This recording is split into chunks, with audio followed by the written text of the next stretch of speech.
But Dolly Kyle, thank you so much for joining us. Well, you're welcome. I'm happy to be here finally after we've sort of played phone tag for a couple of weeks. It's really good to have you here. Well, let's go back. Why you've decided to go public, what it's been like, the threats. People need to read this book. People need to know who the real William Jefferson Clinton is, who the real Hillary Rodham Clinton are, obviously. Well, you made it sound so good, I want to reread it. Thank you for the nice introduction. Why now? I did not want to write this book, Alex. I'm a novelist, and I wrote a lot of this story about Billy and Hillary and our relationship in loosely autobiographical fiction, and that's really what I wanted to do. But I will tell you what tipped it. Last December, I was watching a pre-recorded television show, skimming through the commercials, and I saw Hillary, so I backed up and listened to it, and I saw the now famous clip where she said something like, women who say they've been raped and sexually assaulted should be believed. We deserve to believe them. And it went all over me. I mean, it just went all over me because this hypocritical liar is looking in the camera with as much sincerity as she can muster and trying to pretend that she's supporting women when she has been attacking Billy's friends, girlfriends, rapees, assault victims since 1974 that I know of. And it just made me sick. So the next day, I sat down and started writing the book. And now it's not a novel, as a lot of folks put reality into novels to protect the innocent themselves. Now it is nonfiction. Hillary, the Other Woman, a political memoir. Obviously, folks need to read the book, but give us the key points of who Bill Clinton really is and who Hillary really is. In a nutshell, these are two very sick, untreated, addicted people. Hillary is addicted to power and money, and then more money so she can get more power. Billy is clearly addicted to sex.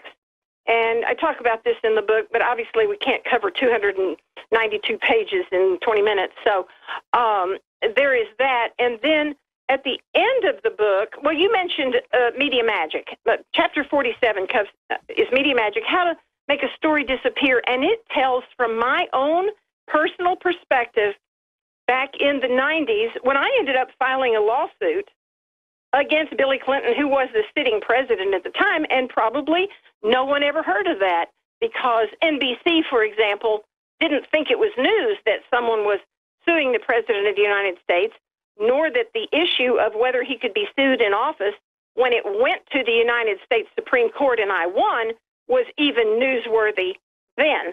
So this is the way it happened, and it's very hard for people who have lived, let's call it, normal lives to believe what is going on behind the scenes. I'm not sure I would believe it if I just heard it from someone. Obviously, I'm going to read the book myself, but give us a gestalt when you talk about her power hungriness, I mean, reportedly he wants like 10 women a day. Well, I don't know. I guess it depends on what day it is and what he did the day before. I'm not sure. But the bottom line is that these people will stop at nothing to get back into the White House. And that when they were in there, one of the first things that Hillary did was to have Craig Livingstone, who was the security director in the White House, and by the way, his background for that was as a bar bouncer, and he couldn't even get security clearance. But what he could do was grab 900 FBI files, and the media sort of poo-pooed that and called it Filegate, and I don't think people have thought through how critically important that is, because when it came time for Billy's impeachment, there weren't just 900 people in Washington terrified that the Clintons had their files. There were thousands because they didn't post a list and say, okay, we have Senator so-and-so and Representative such and such and Judge whoever. No one knew how many they had. And so everyone was afraid to talk. This is why I put my dirty laundry in the book. There's nothing they can blackmail me with.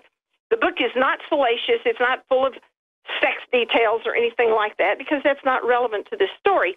However, since I am getting a little bit tired of people calling me a liar, I will say people can go online if they're interested, and they can Google Dolly Kyle, Jones versus Clinton lawsuit, deposition. You can see Billy's own lawyer asking me under oath, confirming that I had a decades-long relationship with Billy Clinton that was consensual. And Billy denied anything about me under oath, except he tried to be nice to me in high school. But there are also handwritten letters from Billy to me that are appended to that deposition. So there, I hope that takes care of that. Well, sure. I mean, we know they always attack the women, but it's, I mean, Bill Clinton's well known with his exploits, settling at least one rape lawsuit.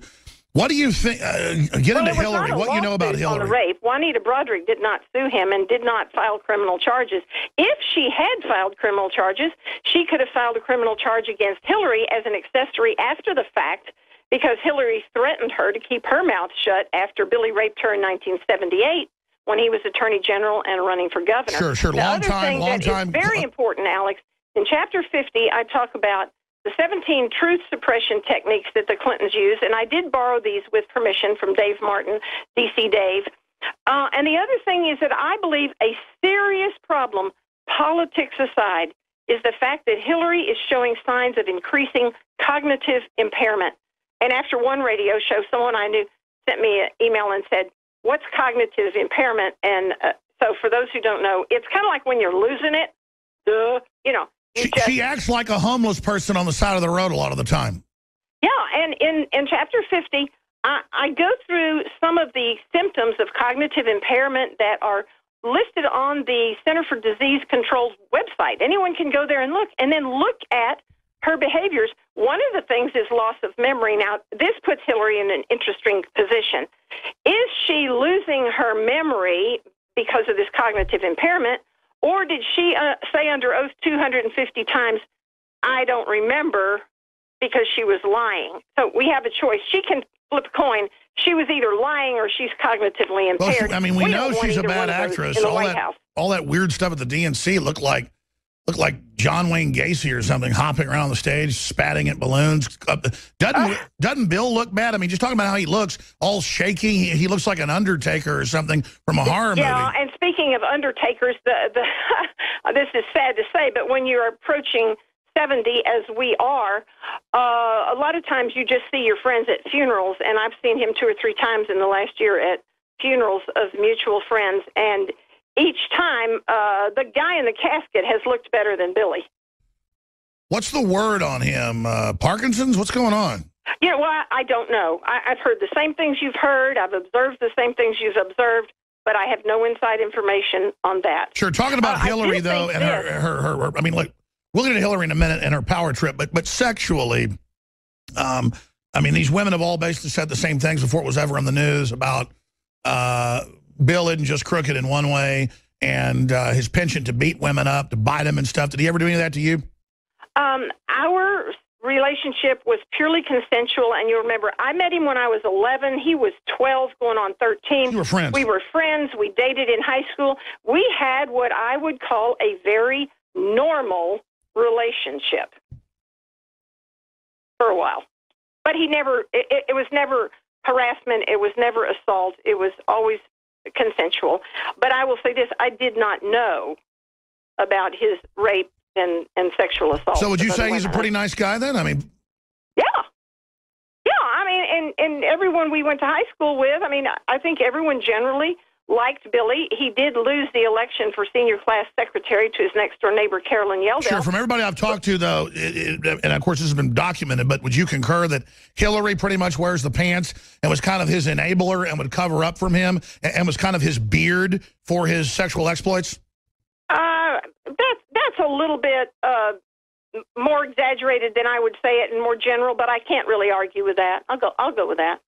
So she wasn't just co-president then. Was she like 60-40, or, I mean, how would you estimate that? Oh, no, I would not estimate that. I think a lot of times Billy humored her by letting her do things, and it was always things he didn't want to do.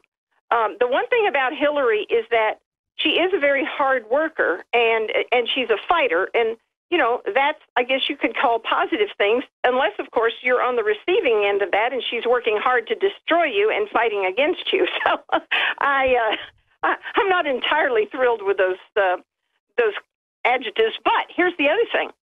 Right now, in the Clinton truth suppression techniques, they're on number 1 with me, and I love that. It's my very favorite, because number 1 is to ignore me.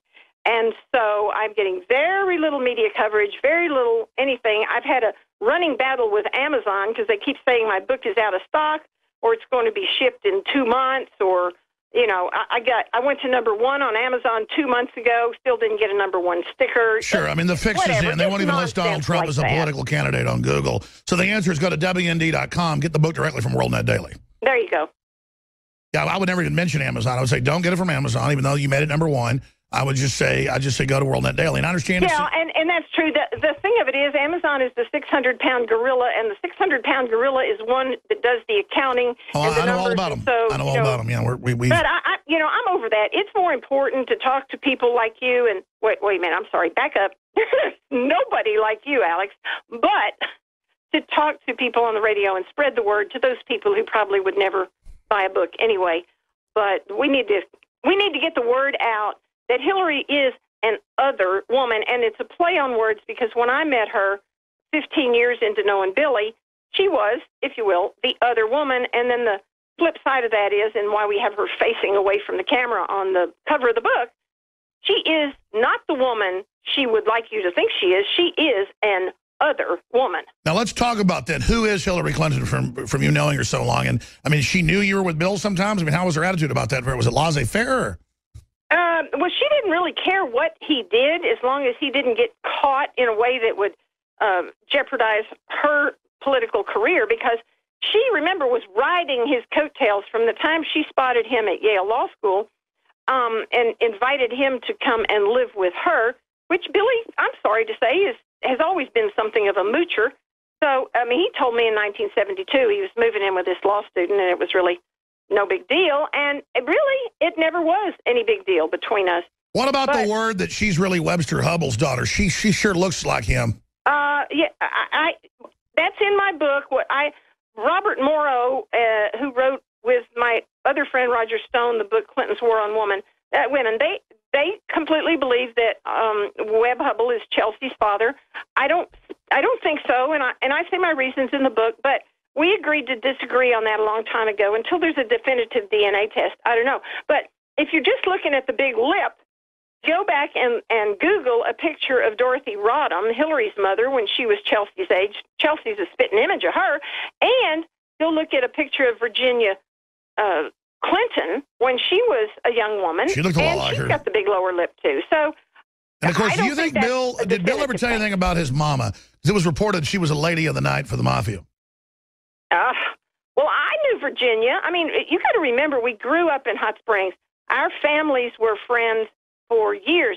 Billy's Uncle Raymond. But for those that don't know, that was still a big mafia party town then, though.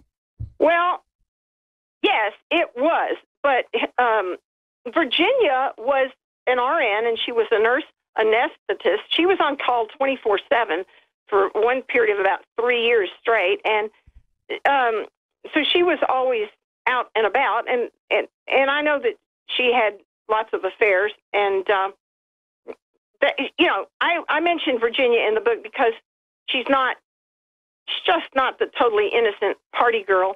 And then I also talk about in the book where people say, well, a lot of guys, quote, marry their mother, unquote, and they couldn't see a connection between Hillary, who is nothing like Virginia, and what did Billy see in her? And I talk about that in the book and go back to the fact that Hillary is his mean, controlling grandmother who raised him for the first 4 years.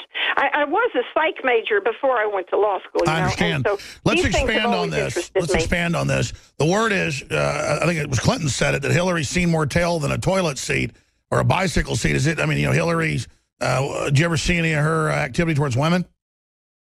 No, and as I always say, I've heard the same things you've heard, but she never propositioned me.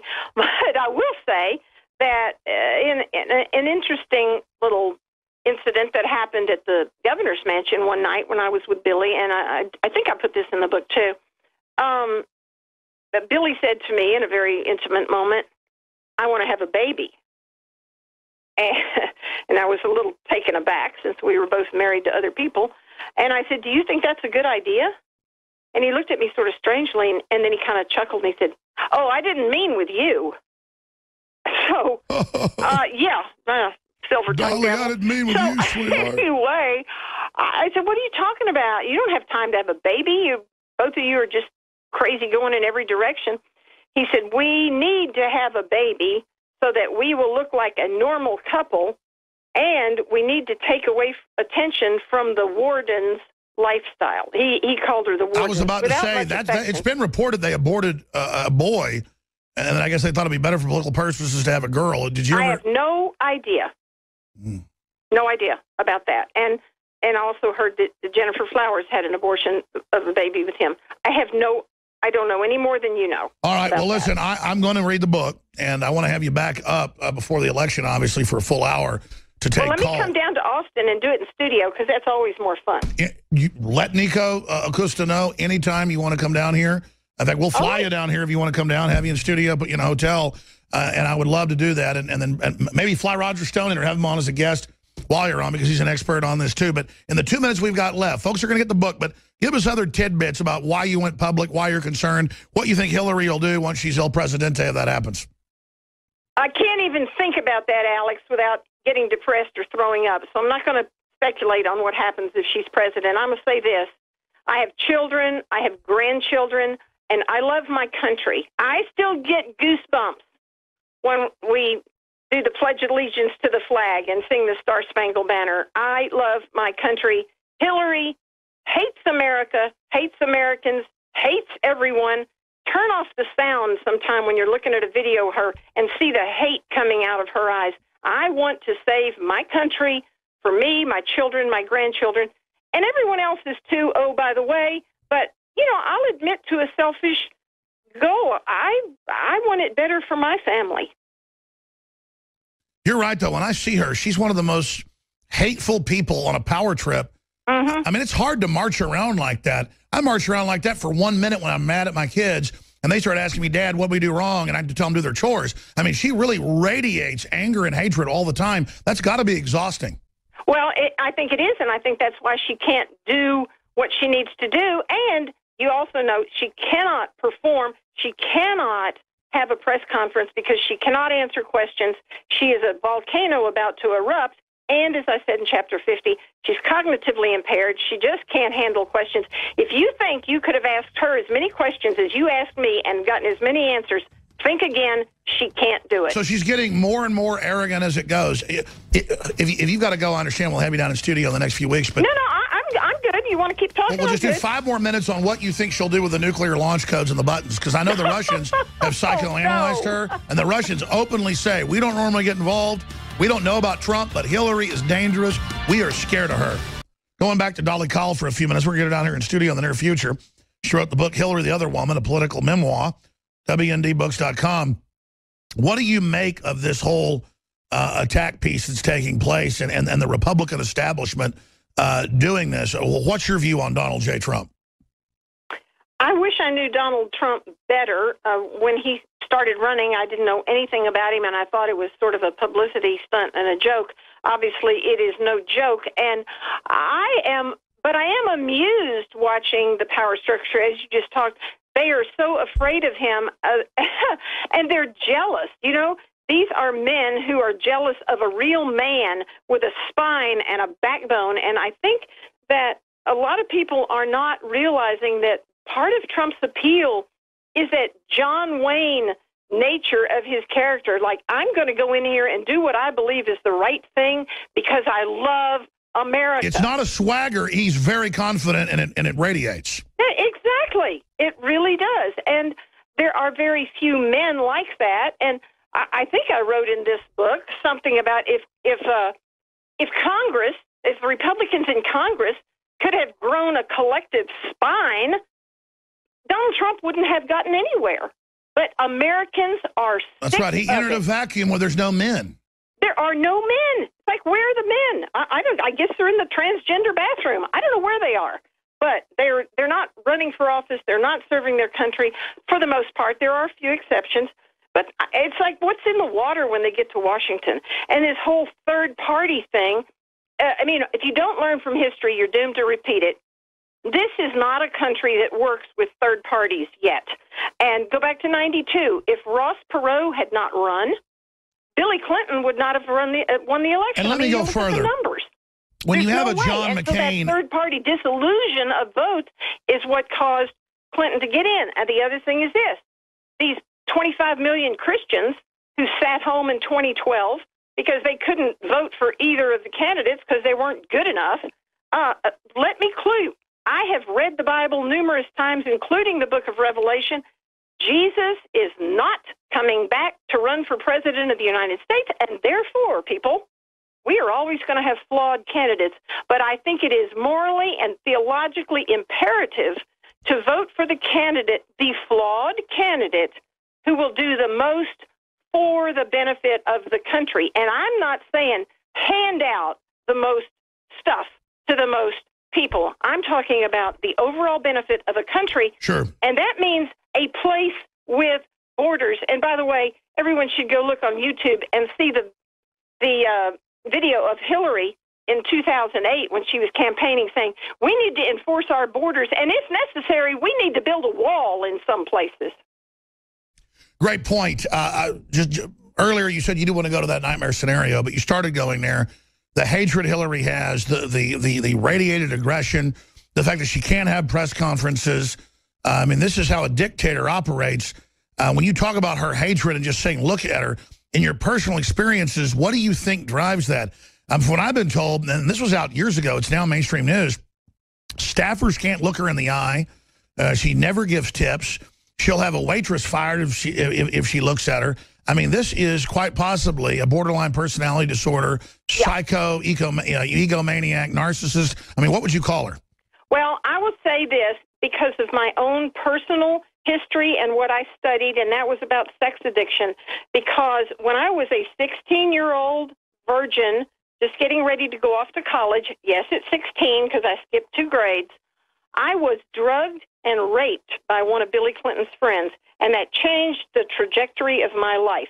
People who have been raped generally tend to go toward promiscuity or frigidity. I went toward promiscuity. I realized I had a problem. I got a label on it. I got therapy. I talked to Billy Clinton about it. He admitted that he was a sex addict. And I'm going all the way around the bush to say this. I think Hillary was sexually molested by a woman, and I think she was sexually molested by a man. I do not think she has received any treatment. She does not understand anything about her own inner motivations. She hates the women per se, who molested her, and the men who molested her, and she looks in the mirror and she hates herself, and she projects that. And I'm sorry, this is Psychology 101. You don't even have to take 39 hours of it like I did to see what's going on with this woman. I tell you, she acts very unstable and very, very dangerous. They keep saying Trump does. He's just a confident winner who, from all the women, they said he treats all the women really, really great and is a super big gentleman. And, well, you know, as I haven't met Donald Trump, but here's the thing. Hillary Clinton knew in 1974 that she was going to be riding Billy Clinton's coattails as far as she could. And from that moment on, everything she did was geared toward where she is right now, which is aiming at the White House. And so it was premeditated, intentional, every act that she committed, from shredding Marla Kreider's cute little notes and things that she sent to Billy when she was dating him at the University of Arkansas, shredding those, shredding the visitors' logs at the governor's mansion when they left, so there was no record of me. Or what about them stealing the silverware and George Washington's plates? I mean, these are kleptocratic people. Oh, yeah. Absolutely they are. And, you know, I mean, we've kind of touched the tip of the iceberg here, and I hope we haven't ruined the story for anyone who's going to read it, but I think it's a pretty well-written book. I'm so happy. As of today, I have 350 5-star reviews of my book, and I'm pretty tickled with that. Absolutely. Look, they don't want your book getting out. You're a very obviously smart, well-spoken lady. I can't wait to get down here to Austin, Texas, and interview you here in studio. Dolly, Kyle, thank you so much for spending time with us today. You're welcome. It's fun, Alex. See you soon. God bless.